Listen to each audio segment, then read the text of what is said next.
बुलढाणा जिल्ह्यातील मेहकर शहरातील शिक्षक कॉलनीमध्ये काल रात्री एक धक्कादायक घटना घडली।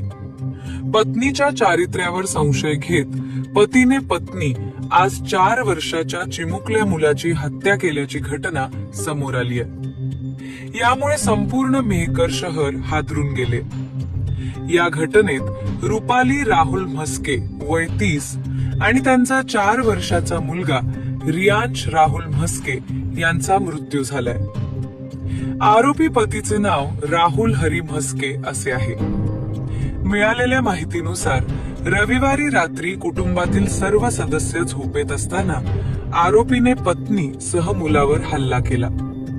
या हल्ल्यात मुलाचा जागीच मृत्यू झाला, तर गंभीर जखमी झालेल्या रुपाली यांना उपचारासाठी रुग्णालयात दाखल करण्यात आले होते। तर पुढील उपचारासाठी छत्रपती संभाजीनगर येथे नेत असताना रस्त्यातच त्यांचा मृत्यू झाला।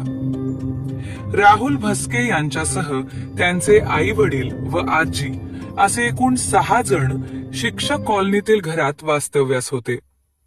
घटनेची माहिती मिळताच मेहकर पोलीस तातडीने घटनास्थळी दाखल झाले। मेहकर पोलिसांनी आरोपी राहुल म्हस्के याला ताब्यात घेतले असून त्याच्या विरुद्ध गुन्हा दाखल करण्यात आला आहे।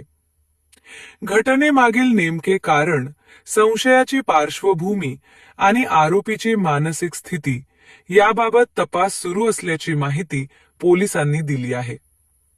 मात्र 4 वर्षाच्या निष्पाप रियांशच्या मृत्यूमुळे शहरात हळहळ व्यक्त होत असून घरगुती संशय आणि मानसिक अस्थैर्याचे भीषण परिणाम या घटनेतून पुन्हा एकदा समोर आले आहेत।